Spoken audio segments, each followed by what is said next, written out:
You hatch from your cocoon with about 10 of your siblings and immediately start crawling. Your mother? She dropped the cocoon in the dirt of an underground burrow about 2 or 3 weeks ago and left. As an earthworm, you live a miserable life. You are one of the invertebrates, which means you don't have a skeleton or backbone. Your body is soft, fragile, tubular in shape, and divided into several segments. You don't have hands or legs, and you move in the soil by contracting and relaxing the muscles of your entire body in a longitudinal manner. You also have tiny claw-like bristles on all parts of your body called setae that help you move, and your body secretes a mucus gelatinous substance that helps you slide into the soil as well. You don't have eyes. You only have photoreceptor cells so that you can distinguish between day and night. Why? So that you don't dry out and roast under the blazing sun. And you usually go out at night taking advantage of the humidity, cold, and absence of daytime predators to search for food and to mate, so you are called the night crawler for a reason. You don't have lungs and breathe through your skin by diffusion, so you must stay moist for efficient gas exchange. That's why you live in moist soil, and the same mucus that helps you move keeps your body moist. You eat shit, literally, and all sorts of organic waste, leaves, microorganisms, bacteria, fungi, and even other smaller worms. Thus, you are considered one of the most important decomposers of organic matter in nature, and you consume large quantities of soil containing organic matter, digest it, and excrete the soil again. But it becomes rich in the products of the digestion process, including nutrients and minerals necessary for the plant. And as you move underground, you help aerate the soil, making it more suitable for planting and improving its quality. But does anyone thank you for that? No, quite the opposite. One day, while you're moving underground, suddenly a shovel breaks through the soil, lifting up a section of it along with some worms. You try to help, but then you remember you don't have hands. And then you see the most shocking thing of your life. This giant grabs a worm and sticks a hook through its butt to use it as bait for fish. After the shock, you try to calm yourself down and thank God it wasn't you. There are more dignified ways to die than that. Your key to survival is to keep your head low. Literally. Stay hidden underground and don't come to the surface much. It's like hell for you. You're on the menu for many animals. For example, some birds sense your movement in the upper layers of soil and snatch you up to eat you or feed you to their chicks. Some small mammals such as mice, hedgehogs, badgers, and bats eagerly seek you out under fallen leaves and branches to eat you, or may even dig for you. Similarly, some insects such as scorpions and spiders, reptiles like lizards, and even amphibians like frogs make you a significant part of their diet. And then there are the ants, an entire army that will drag you into their colonies to cut you down and devour you. But staying underground doesn't mean you're completely safe. There are animals digging to reach you, and there's the mole, which uses its burrow and extensive network of tunnels as a trap. Once you fall in, it senses you with its keen senses of hearing and smell, runs to your location, bites you, and injects you with saliva containing an anesthetic that paralyzes you. Then it stores you to eat you later. Luckily, you've avoided all of this and are still alive, at least for now.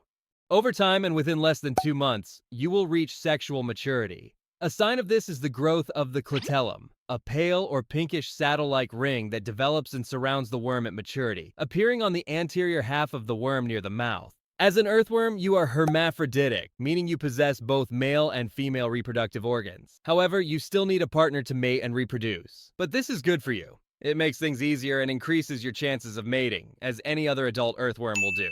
The problem is that the process takes place on the surface, and if any animal notices you, they won't appreciate the romantic moment and will simply see you as an appetizer. But you take the risk. Go up, start searching, and once you find a suitable partner, the mating process begins. You mate in a very unusual way. You and the other worm begin by embracing each other in a reverse position, secreting mucus, and exchanging sperm. But there's a dark side to this romance. During mating, you stab each other with your setae to cling more tightly and also to ensure that neither of you will mate again for a while. This process can last up to an hour. Once complete, you separate and return directly underground. Within a short time, a gelatinous layer is secreted around the clitellum to form the cocoon. You move backward to emerge from it as this ring slides forward. During this process, the eggs and sperm gather together inside it for fertilization. After you emerge completely, the ring closes around its contents and hardens over time to form the cocoon. After 2 or 3 weeks, the eggs hatch and the tiny worms emerge from the cocoon. But mating isn't the only thing that forces you to the surface. When food is scarce in the soil, You rise to find better food and drag it back to your underground burrow to eat. Also, sometimes your burrow floods during the rain. Although you need a humid environment to breathe, you don't have gills and can't breathe underwater, so you quickly rise to the surface to avoid drowning. This is why you're often seen during the rain. As days pass, after a year you reach your full size and may live for another year, or even up to 8 years, depending on the species and if conditions are appropriate. Unfortunately, you are not so lucky.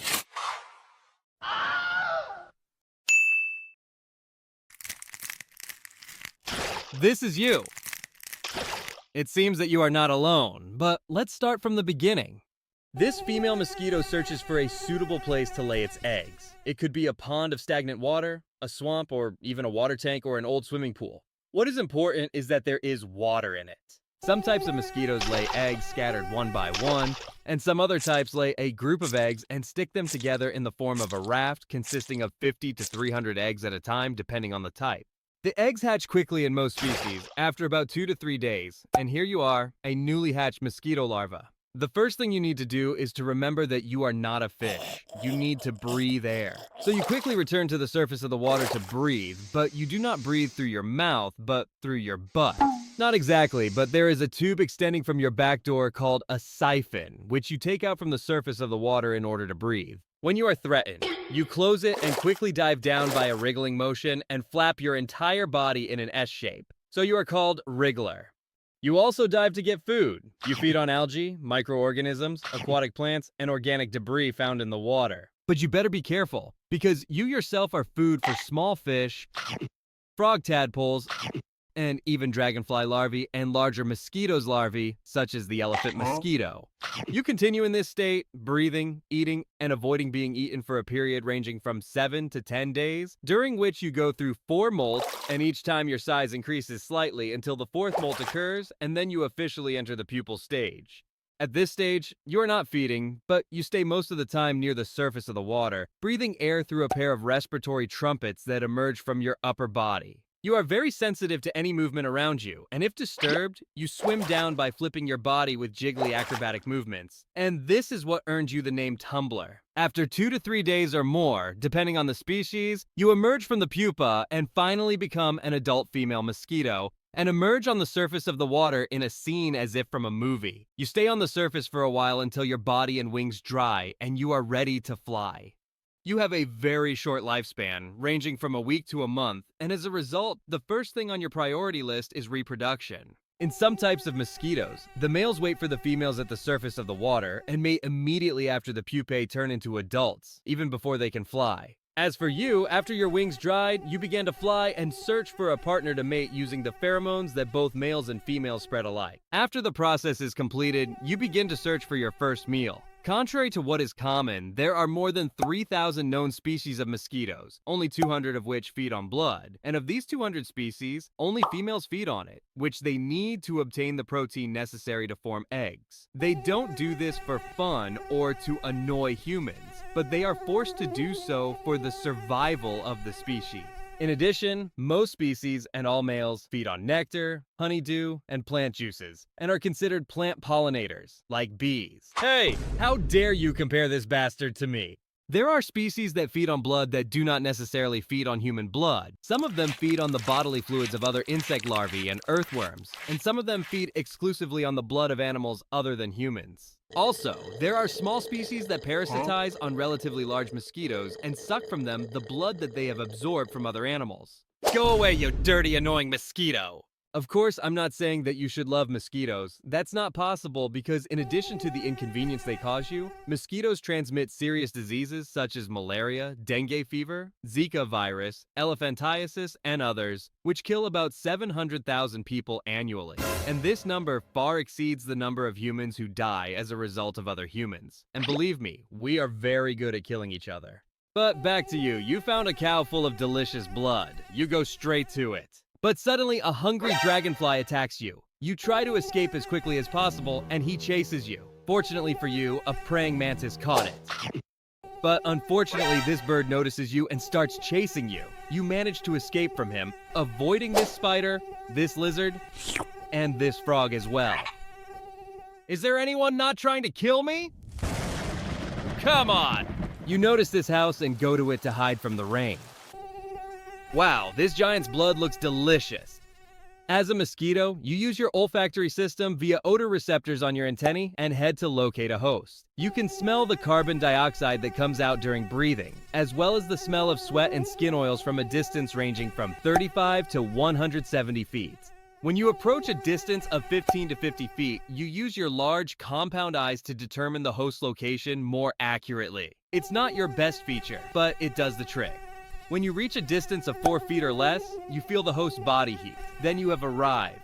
You use multiple parts of your mouth, which resemble a surgeon's tools, to make a microscopic opening in the skin and insert your proboscis inside. You inject the host with your saliva, which prevents blood clotting and also numbs the microscopic wound sites. In order to absorb as much blood as possible, you will excrete waste and excess water than the body needs. You are practically defecating on the host while absorbing his blood, but you are forced to do so because if you didn't do so, or you were greedy.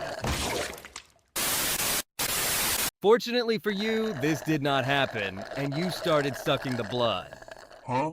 Hey, I'm trying to make a living here! You stupid giant!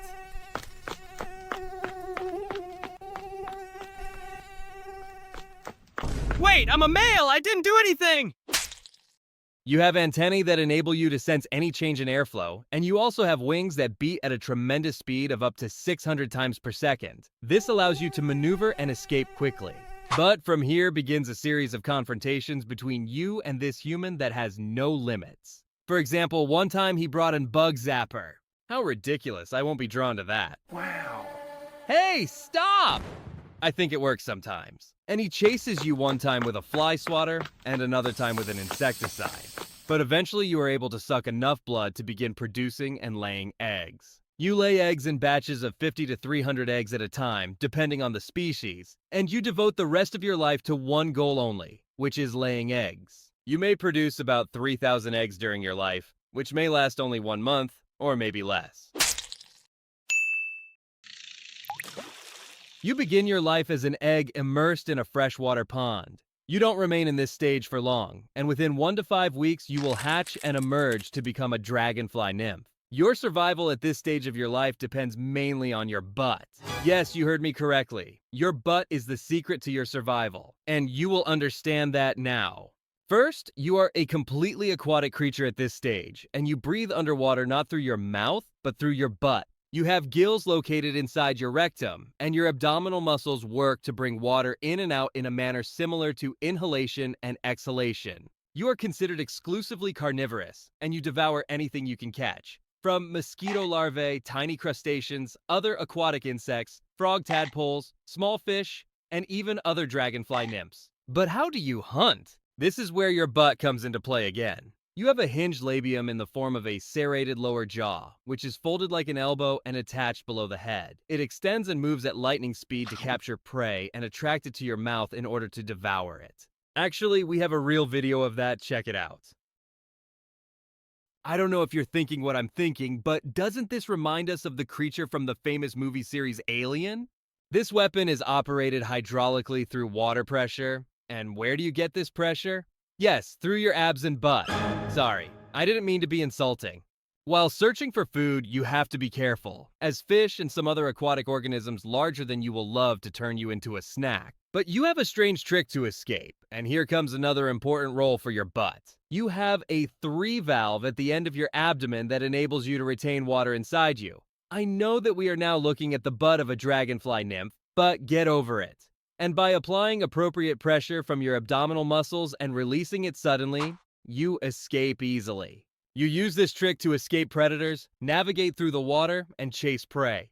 During the period of your stay in the water, which may extend to 5 or 6 years, you molt about 15 to 17 times and grow a little each time. But one day you will crawl out of the water, climb a plant stem or cling to anything, begin your final molt, and turn into an adult. You remain in this position until the hemolymph pumps into your wings, which are full of veins, and they spread and you are able to fly. Unlike birds, you do not need flying lessons or a training period. You start flying directly by nature, as if you were programmed to do so. But there is something necessary that we must start with. You are often confused with damselflies. So now here are 2 pictures of a dragonfly and a damselfly. ignoring the color. Can you find the key differences between them? I will give you a few seconds. I hope you found it. The dragonfly has two large eyes that are so close together that they are almost connected, while the damselfly has two fairly large eyes, but they are far apart and located on either side of the head. The damselfly's wings are close together when at rest, while the dragonfly's wings are spread apart and perpendicular to the body when at rest. In general, dragonflies is larger than damselflies. Returning to you as a dragonfly, you are considered the ultimate hunter and have the highest successful hunting rate ever, reaching 95%. It is higher than falcons, whose percentage of successful hunting is 23%, than lions, whose percentage is 30%, and wild dogs, whose percentage reaches 67%. But why are you so successful at hunting? First, you are the undisputed master of flight. You have a very streamlined cylindrical body that resembles a helicopter. You have 4 wings, each of which is connected to a separate muscle. This enables you to fly at high speeds of up to 35 to 55 kilometers per hour. And because they move independently of each other, they enable you to perform aerial maneuvers, acrobatic movements, turn, and fly forward, to the side, or even backward, an ability that most other insects do not possess. But your flying abilities are not the only thing that distinguishes you from other predators. You have 3 small eyes in the middle of your head, and you have 2 huge eyes in relation to your head, consisting of about 30,000 ommatidia, providing you with 360-degree vision. These eyes capture 200 frames per second, meaning that the world for you moves in slow motion compared to humans whose eyes capture between 35 and 60 frames per second. But your eyes are excellent at monitoring movement, not the accuracy of details in the image, which is distorted and made up of thousands of pixelated mosaic images. Your head also rotates to enable you to have a wider field of vision and accurate follow-up of the target.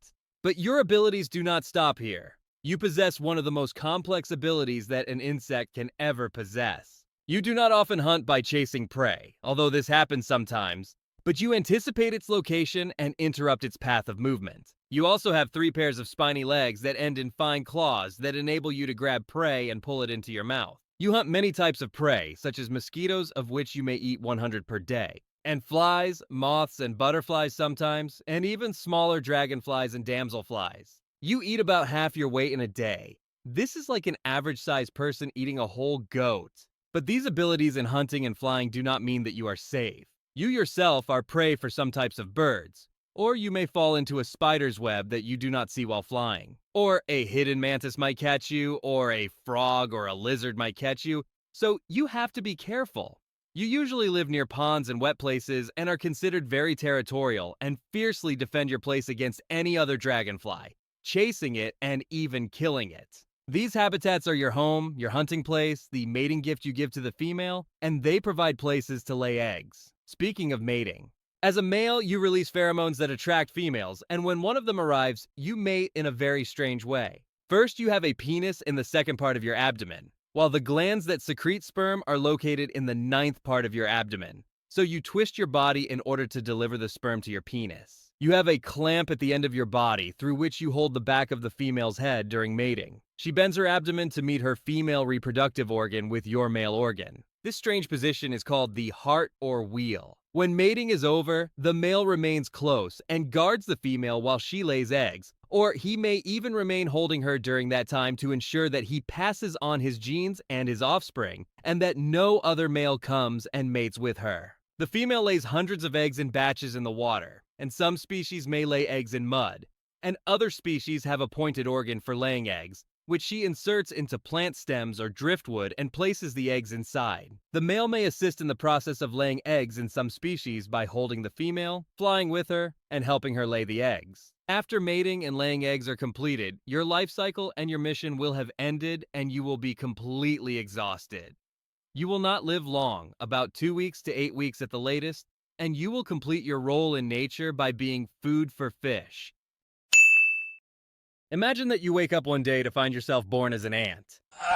There are three possibilities. Either you are born as a queen, your mission is to eat and lay eggs, or as a male, live a short life, your mission is to eat and mate, and you die shortly afterward. Or the worst possibility is to be born as a female worker. You're not even a complete female, you can't lay eggs. But you are not a lucky person. So you are born as a worker in the colony. You live the first weeks of your life in comfort, eating to transform from a larva into an adult. And this is the only comfort you will get. Once you become an adult, you assume your duties in the colony, including cleaning and caring for the queen and larvae, feeding them, transporting eggs, and more. As days pass, you become old enough to go outside the colony to collect food. And because you are an ant, you are on the menus of many other animals and insects. So throughout your search for food, you look around to avoid danger. You do not want to be caught by a bird or attacked by a spider. But suddenly, you fall into a hole that you did not notice, and you discover that this hole was made by an insect called the antlion, and he is now sitting in the center of it, throwing grains of sand at you to make you fall while you are trying to hold on and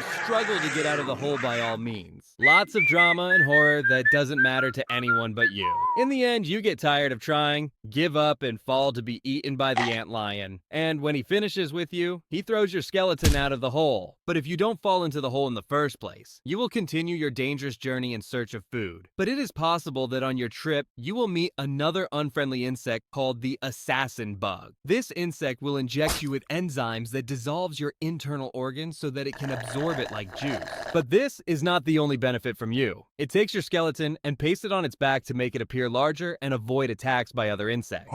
Even if the other insect decides to attack, the only thing it will get is a pile of dry skeletons, including you. But if on your journey, you do not encounter any killer bugs, antlions, spiders, or any of these dangers, and you find a substance on the ground, then you decide to taste it and you like it. But then you discover that it is snail vomit, but it tastes sweet, so you eat it. This was a stupid decision. As time passes, you feel sick. You are now carrying the larvae of the liverworm. The snail was the first host, and you are now the second host in the worm's life cycle. The larvae settle in your brain, control it, and force you to go out to grassy places so that any herbivorous animal can eat you. Thus, the larvae reach the animal's liver, transform into a worm, and lay eggs. The eggs come out with the animal's waste, and the snail feeds on the animal's waste. Once the eggs hatch, the snail vomits the substance containing the larvae, and this substance is eaten by the ants. So the larvae control them, and the animal eats it, and so on. But if you did not decide to eat this substance and found better food and decided to return to the colony, and on the way you encounter a friendly ant that wants from you a portion of the food that you ate and stored in your social stomach and not in your regular stomach. Since you are an ant, you have two stomachs, one of which is for storing and transporting food, and the other is a normal stomach. Also, since you are an ant, your eyesight is weak. So the only way you recognize friends is through your antennae, and indeed, he touches your antennae and gives you a sign that he is a friend. So you give him some of the food stored in your stomach for the larvae. You have just been scammed and deceived. This is not a friend, and it is not even an ant. It is a type of fly that deceives ants and steals their food. After you lose the food you collected, and on your way back to the colony, you feel a sting, and you look around and see nothing but the executioner fly, the smallest fly in the world flying away. So you do not care and return to the colony, but you feel very sick and that something is moving inside you. This fly injected you with its eggs, and they hatched inside you and turned into larvae that ate you from the inside. And within days of suffering, you can now rest forever. After 2 weeks, these larvae reach the head and begin to eat it. And after a full month, these larvae turn into flies and emerge from the head in a scene from horror movies. But if you can avoid this sad scenario from the beginning and arrive at the colony safely, after a full day of exhausting work, you will have the opportunity to take a simple nap for a few minutes and then return to work. But as soon as you fall asleep, you suddenly wake up to a voice telling you, "Wake up, son! We are under attack! The colony needs you!" Oh, say, can you see by the dawn's early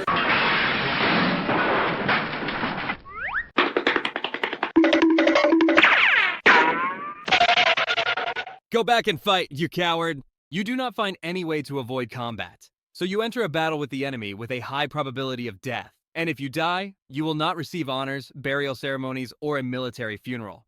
But your body will be turned into lunch for the rest of the colony. This was my friend! And this is the ultimate sacrifice. But some species of ants take the concept of sacrifice to the next level. Explosive ants in Malaysia, when the colony is attacked, behave suicidal. For the colony, he explodes himself at the attackers. Do not get me wrong, this explosion is not fire and flame, but rather the ant's internal entrails in its large stomach. When it is subjected to great pressure, it explodes and forms a green substance that hinders the movement of the attackers. But back to you. If you and the rest of the colony are able to repel the attack this time, some of the attackers are too strong to be confronted. These dangerous events are routine tasks in your life that are repeated day after day. After you become old and have lived a long life for 2 full years, or sometimes less, and you want to have some calm and a comfortable retirement, one of the colony members comes to you and says your mission to defend the colony is not over yet. And while you are standing guarding the entrance to the colony, you remembered an old prophecy that you had heard about since childhood, about the doomsday of ants and the yellow death that would descend from the sky. Suddenly, without warning, you found that the prophecy was now being fulfilled. You looked at the sky and found the yellow death descending from it. Bravely, you decide to block the entrance to the colony with your body and say your last heroic words. I am not afraid of death. I have fought alongside brave ants in great battles, and I have fought strong enemies who deserve respect. I have lived a true life.